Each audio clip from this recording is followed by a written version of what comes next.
Kronologi ledakan di SMAN 72 Jakarta dan respons pemerintah. Media Prolink News mengabarkan,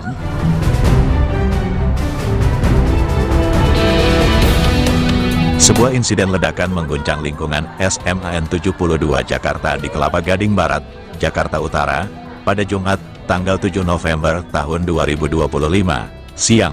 Peristiwa ini terjadi saat pelaksanaan sholat Jumat dan menyebabkan puluhan siswa mengalami luka-luka. Insiden ledakan ini dilaporkan terjadi sekitar pukul 12:09 waktu Indonesia Barat, tepatnya di area masjid sekolah. Berdasarkan keterangan saksi dan pejabat, terjadi 2 kali ledakan. Ledakan pertama, terdengar di area masjid saat khotbah Jumat baru selesai dan menjelang iqomah. Beberapa sumber menyebutkan ledakan pertama terjadi di lantai 3 masjid atau di bagian belakang. Ledakan kedua, menyusul beberapa menit kemudian, dikabarkan terjadi di dekat pintu masuk masjid atau di area belakang kantin sekolah. Para korban dilarikan ke sejumlah rumah sakit, termasuk RS Islam Cempaka Putih dan RS Yarsi, untuk mendapatkan pertolongan medis.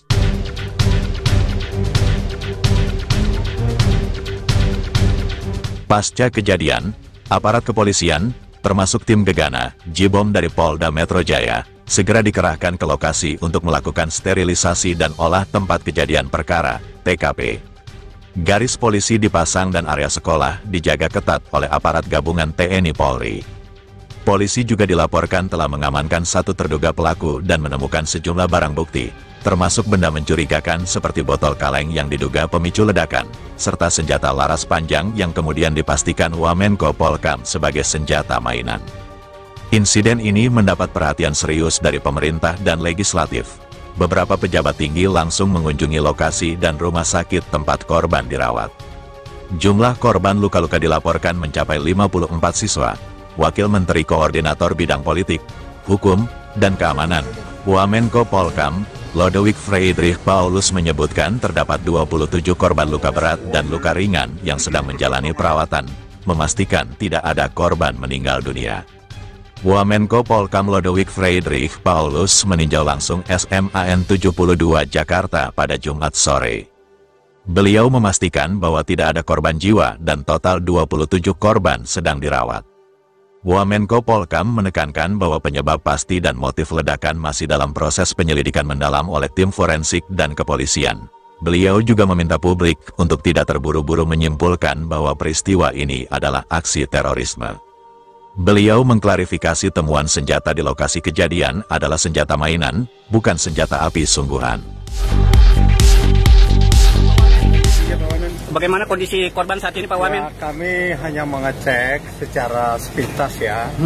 Ada 27 korban di sini. Semuanya sedang ditangani oleh pihak rumah sakit. Itu, dan kita doakan semoga mereka bisa segera pulih kembali. Ya. Pak Wamen, tadi dari peninjauan Pak Wamen, adakah korban yang mengalami luka berat, Pak Wamen?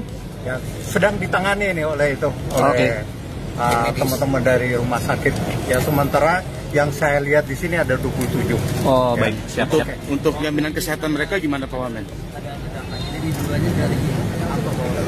Belum. Nanti dari pihak kepolisian masih pendalaman. Belum bisa kita mengeluarkan statement kenapa begitu, kenapa begini. Karena sedang pendalaman, kita tunggu saja. Kalau tentunya sudah ada temuan, ya tentunya dari Kapolda akan menyampaikan kepada rekan-rekan media sekalian. Yang penting kita berdoa anak-anak kita yang sedang dirawat itu segera pulih kembali. Amin. Ya. Untuk biaya pengobatan sendiri gimana? Ya, tentunya itu diatasi lah, itu nggak bakalan dibiarkan. Ya. Oke, siap.